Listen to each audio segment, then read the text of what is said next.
খাতা পুনর্মূল্যায়ন করা যাবে। কিন্তু গতকালকের এক্সপেরিয়েন্স দেখে মনে হচ্ছে যে সকলেই খাতা মূল্যায়ন করতে চায়, মানে আমাকে আবার 20 লক্ষ শিক্ষার্থীর খাতা প্রত্যেকটাই দেখতে হবে। It is quite impossible. অতএব আমরা একটা নীতিমালা তৈরি করব কোন ধরনের খাতাগুলো রি এক্সামিন হতে পারে। আপনি জিপিএ গোল্ডেন প্লাস পাওয়ার পরও আপনি রি এক্সামিন করতে যাচ্ছেন, কারণ mark also added in your future educational step যেগুলো এখন পর্যন্ত সর্বোচ্চ আবেদন করেছে 12 লাখের উপর হয়ে গেছে। এটা সর্বকালের রেকর্ড। তাহলে ইউসি আমরা যেটা আমাদের জন্য ইউজফুল এটাকে আমরা মিসইউজ করতে পারি না। এই যে 12 লাখের উপর অ্যাপ্লিকেন্ট পড়ে গিয়েছে এবং এদেরকে অ্যাড্রেস করে তারপর আবার আমাকে কলেজগুলোতে অ্যাডমিশন দিতে হবে, তাহলে it will take a long time. তো ইন দিস কেস আমরা এটা একটা নীতিমালাও তৈরি করব যে কাকে কে করব। আপাতত যারা অ্যাপ্লিকেশন করেছে তারা কিন্তু ওই টেবুলেশন শিটার নিরীক্ষার জন্য করেছে, আর আমরা ওগুলিকে অ্যাড্রেস করবো যেগুলি সিভিয়ারলি প্রবলেম। আর এটা আমরা দুটি কারণে অ্যাড্রেস করতে চাই।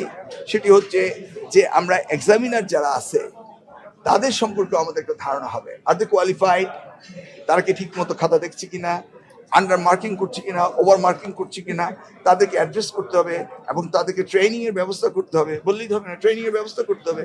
So as a whole it's a huge task. AKS অর্জন করলো Guinness world records.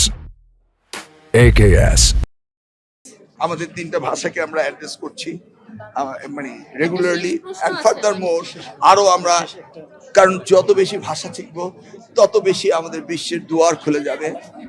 South Korean ভাষা জানলে সাউথ কোরিয়া যেতে পারছেন, অ্যারাবিকের জন্য আমার গল্ফ রয়েছে, ফ্রান্সের জন্য সেই ক্যানাডা রয়েছে, ইটালি রয়েছে, জাপান রয়েছে, চায়নার জন্য ম্যান্ডারিন রয়েছে।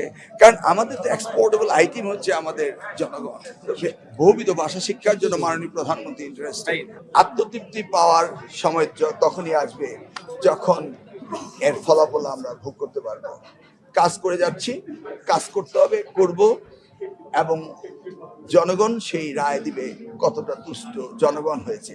আমার তুষ্টতে জনগণের কিছু আসে যায় না, জনগণ সন্তুষ্ট হলেই আমি সন্তুষ্ট।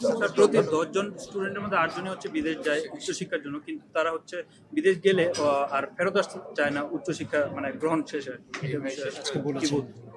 It's not a bad thing to me, কারণ আমরা তো একটা পপুলেটেড কান্ট্রি, আমাদের এক্সপোর্টেবল আইটেমই হচ্ছে হিউম্যান বিং। সো আমরা এটা যত বেশি এক্সপোর্ট করতে পারি তত বেশি আমরা আর্ন করব। ইউ সি আমাদের দেশের মাইন্ডটা আমরা দেশে যদি ব্যবহার করে দেশটা উন্নত করার চেষ্টা করি। না, আপনি দেখেন আমাদের তো সারপ্লাস সিটিজেন আছে, আমাদের সবচেয়ে বেশি টার্গেট করতে হবে যে এই হিউম্যান ক্যাপিটাল ডেভেলপমেন্ট করা, এটা হচ্ছে আমাদের মূল টার্গেট। এখন এই গ্লোবাল ভিলেজে কে কোথায় থাকবে না থাকবে doesn't matter. আমরা we can communicate, we can share our intellectuality in the global village. আমাদের স্মার্ট বয়রা বাইরে গিয়ে গ্লোবাল ভিলেজে থাকবে and আমরা তার benefit পাবোই। This is a good way to address. আমরা expatriate পাঠানোর কথা চিন্তা করছি কেন? To earn more remittance is the same concept. We'll lead the whole world. As I said, আমাদের দেশের জনসংখ্যা বেড়ে যাচ্ছে এবং এটাকে শিক্ষায় কাজে লাগালে আমরা সবচেয়ে উন্নত জাতি হতে পারবো, বিকজ এটা তো অন্য জায়গায় ডিক্লাইনিং।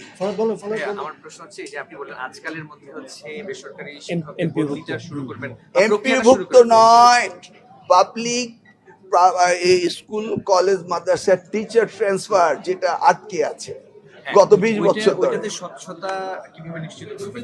এটা হলে পরে স্বচ্ছতা দেখবেন। আপনি আগে অস্বচ্ছ দেখতে চাচ্ছেন কেন?